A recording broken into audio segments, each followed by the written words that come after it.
Salut tout le monde, dans cette vidéo, je vais aborder un sujet important et parfois méconnu. Pourquoi un nourrisson ou un enfant de plus d'1 an peut-il sentir l'acétone de sa bouche? Nous allons explorer ensemble les causes possibles de ce phénomène, ainsi que les méthodes de traitement disponibles. Restez avec moi pour découvrir des informations essentielles sur ce sujet fascinant. L'acétose acétonémique est un état dans lequel le corps brûle les graisses au lieu du glucose pour obtenir de l'énergie. Lorsque cela se produit, des cétones, y compris de l'acétone, sont produites en grande quantité. Cela peut se manifester par une haleine qui sent l'acétone chez les nourrissons et les enfants plus âgés. L'acétose acétonémique peut être déclenchée par un jeûne prolongé, un régime pauvre en glucides ou une maladie sous-jacente. Un taux élevé de sucre dans le sang, comme dans le cas du diabète non contrôlé, peut également entraîner une odeur d'acétone de la bouche. Lorsque le corps ne peut pas utiliser efficacement le glucose pour l'énergie, il commence à décomposer les graisses, produisant des cétones qui se manifestent par cette odeur caractéristique. Les maladies des reins et du foie peuvent perturber le métabolisme normal des nutriments dans le corps,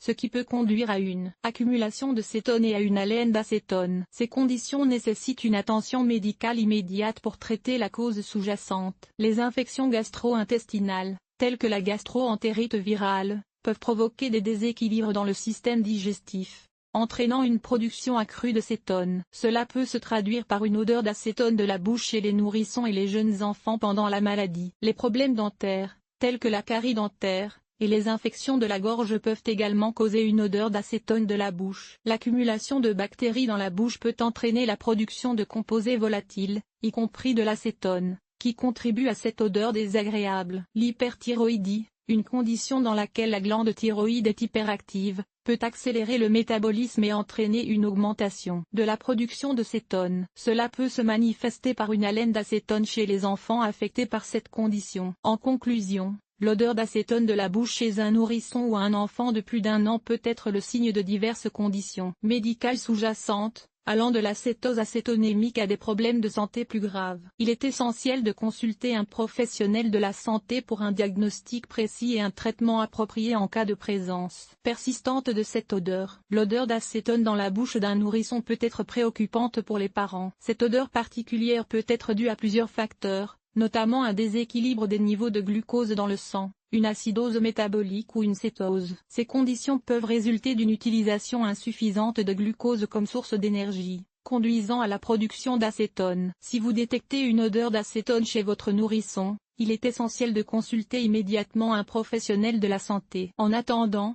assurez-vous que votre bébé reste hydraté en lui donnant de l'eau régulièrement. Surveillez également les signes de déshydratation tels que la sécheresse de la bouche et des lèvres, une diminution de la quantité de couches mouillées et une léthargie. Le traitement de l'odeur d'acétone chez un nourrisson peut nécessiter des interventions médicales spécifiques. Votre médecin peut prescrire des médicaments pour corriger les déséquilibres métaboliques et stabiliser les niveaux de glucose dans le sang. Il est crucial de suivre attentivement les instructions du professionnel de la santé pour garantir l'efficacité du traitement. Une alimentation équilibrée et adaptée peut jouer un rôle crucial dans le traitement de l'odeur d'acétone chez un nourrisson. Veillez à ce que votre enfant consomme des repas réguliers et équilibrés, riches en nutriments essentiels. Limitez les aliments riches en sucre et en matières grasses, et privilégiez les aliments sains tels que les fruits, les légumes et les céréales complètes. En plus du traitement médical et de l'alimentation appropriée, il est essentiel de prendre soin de votre enfant de manière globale. Assurez-vous qu'il reste bien hydraté, favorisez un environnement calme et rassurant, et suivez les recommandations de votre médecin. Pour assurer le bien-être de votre nourrisson, n'hésitez pas à poser des questions et à exprimer vos préoccupations lors des consultations médicales. Ce sont des étapes importantes à suivre pour traiter l'odeur d'acétone chez un nourrisson. En agissant rapidement et en suivant les conseils médicaux, vous pouvez aider votre enfant à retrouver un équilibre métabolique sain et à préserver sa santé globale.